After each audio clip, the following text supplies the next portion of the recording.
আসসালামু আলাইকুম প্রিয় চাকরি প্রত্যাশী ভাই বন্ধুরা। আজকে আমরা আপনাদের সঙ্গে একটি গভর্নমেন্ট জব সার্কুলার নিয়ে ডিসকাস করব, যেখানে আপনারা মাধ্যমিক স্কুল সার্টিফিকেট অর্থাৎ এসএসসি পাস থেকে শুরু করে এসএসসি, এইচএসসি এবং স্নাতক পাশে প্রায় সবগুলো পদে অ্যাপ্লিকেশন করতে পারবেন। এখানে মোট 85টি শূন্যপদ রয়েছে। আপনি চাইলে বাংলাদেশ সরকার পরিচালিত কুর্মিটোলা জেনারেল মেডিকেল কলেজে অ্যাপ্লিকেশন সাবমিট করতে পারবেন আজকের এই ভিডিওটি সম্পূর্ণ দেখলে। আজকে আমরা এই সার্কুলার নিয়ে আপনাদেরকে একদম ডিটেলস তথ্য দেওয়ার চেষ্টা করব। গভর্নমেন্ট জবের পাশাপাশি বিভিন্ন top rated airlines job circular সম্পর্কে বিস্তারিত তথ্য জানতে আমাদের এই চ্যানেলটি সাবস্ক্রাইব করে পাশে থাকা বেল আইকনটি বাজিয়ে রাখবেন। আমাদের এই চ্যানেলে এয়ারলাইন্স অ্যান্ড এভিয়েশন রিলেটেড যাবতীয় ইউনিক জব সার্কুলার নিয়ে সকলের আগে ডিসকাস করা হয়। আপনি যদি বাংলাদেশ এয়ারপোর্টের চলমান সব নিয়োগ বিজ্ঞপ্তির আপডেট তথ্য পেতে আগ্রহী হয়ে থাকেন, এখনই আমাদের এই চ্যানেলটি সাবস্ক্রাইব করে পাশে থাকা বেল আইকনটি বাজিয়ে রাখবেন। প্রথমেই আমরা জানবো কি কি পদে লোকবল নেওয়া হচ্ছে এবং যে সকল জেলার প্রার্থী যে পোস্টগুলোতে আবেদন করতে পারবেন। এখানে 6টি ক্যাটাগরি রয়েছে। সর্বশেষ হচ্ছে অফিস সহায়ক। এখানে 20তম গ্রেডে এই নিয়োগ বিজ্ঞপ্তিটি প্রকাশ করা হয়েছে। আপনাদের বেতন হবে প্রথমেই 8,250 টাকা থেকে সর্বোচ্চ 20,010 টাকা পর্যন্ত। এখানে 76টি শূন্যপদ রয়েছে। কোনো স্বীকৃত বোর্ড হইতে মাধ্যমিক স্কুল সার্টিফিকেট, অর্থাৎ আপনি যদি যে কোনো বোর্ড থেকে এসএসসি কমপ্লিট করেন, মাদ্রাসা বোর্ড, ভোকেশনাল, উন্মুক্ত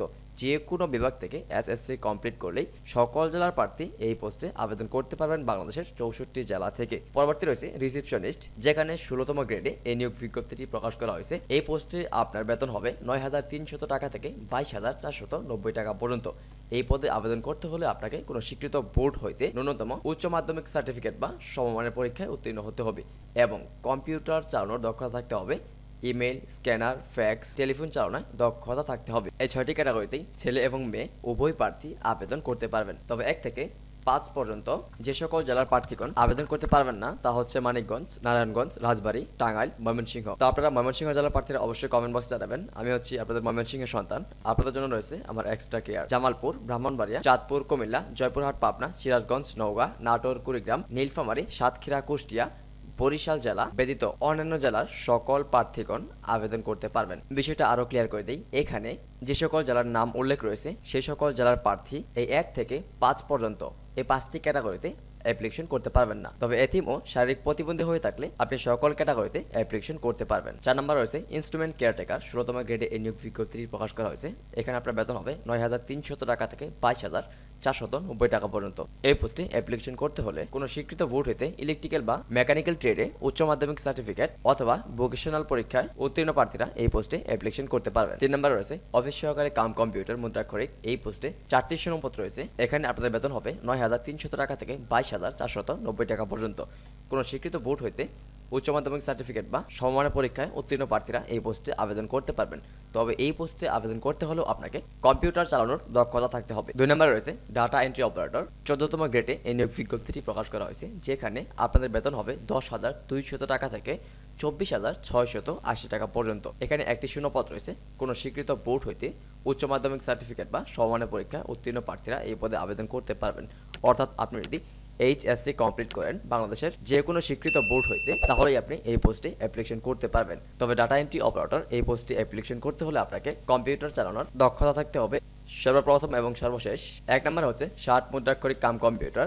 14তম গ্রেডে এই নিয়োগ বিজ্ঞপ্তিটিও প্রকাশ করা হয়েছে। এখানেও একটি শূন্যপদ রয়েছে। কোনো স্বীকৃত বোর্ড হইতে স্নাতক বা সমমানের পরীক্ষা উত্তীর্ণ প্রার্থীরা এই পদে আবেদন করতে পারবেন। এই পোস্টেও আবেদন করতে হলে আপনাদেরকে অবশ্যই কম্পিউটার চালানোর দক্ষতা থাকতে হবে। আপনারা যদি 60 মুদ্রাক্ষরিক cum computer, data entry operator এবং অফিস সহকারী কাম কম্পিউটার মুদ্রাক্ষরিক এই 3টি পদে অ্যাপ্লিকেশন করেন, তাহলে আপনাদেরকে রিটেন এক্সামের পাশাপাশি কম্পিউটার স্ট্যান্ডার্ড অ্যাপটিটিউড টেস্টে উত্তীর্ণ হতে হবে। তো এই পোস্টে অ্যাপ্লিকেশনের ক্ষেত্রে আরো বেশ কিছু শর্তাবলী রয়েছে। প্রথমে বলা হয়েছে প্রার্থীকে অবশ্যই বাংলাদেশের স্থায়ী নাগরিক হতে হবে। সকল আবেদনকারী বয়স 13/6/2024 তারিখে সর্বনিম্ন 18 এবং সর্বোচ্চ বয়স সীমা 30 হতে হবে। তবে আপনি যদি মুক্তিযোদ্ধার পুত্রকন্যা অথবা শারীরিক প্রতিবন্ধী হয়ে থাকেন, তাহলে আপনার বয়সের সময়সীমা 32 বছর পর্যন্ত শিথিলযোগ্য করা হবে। তো এই পোস্টে কিভাবে অ্যাপ্লিকেশন ফর্ম ফিল আপ করে সাবমিট করবেন তার আগে জানতে হবে এই পোস্টে অ্যাপ্লিকেশন করার লাস্ট ডেট কবে। এই পোস্টে অ্যাপ্লিকেশন করার লাস্ট ডেট হচ্ছে 13/6/2024 খ্রিস্টাব্দ বিকাল 5 ঘটিকা পর্যন্ত। আবেদন ফর্মের লিঙ্ক ভিডিও ডেসক্রিপশন বক্সে দেওয়া আছে।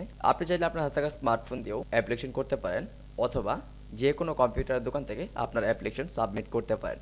আদার্স ওয়াই আপনি চাইলে আমাদের মাধ্যমেও আপনার অ্যাপ্লিকেশন সাবমিট করতে পারেন। আমাদের মাধ্যমে অ্যাপ্লিকেশন সাবমিট করতে হলে স্ক্রিনে দেওয়া হোয়াটসঅ্যাপ নাম্বারে আপনার যাবতীয় ডকুমেন্টস সহ আপনার একটি পাসপোর্ট সাইজের ছবি আমাদের হোয়াটসঅ্যাপ নাম্বারে সেন্ড করে আমাদের সঙ্গে যোগাযোগ করুন।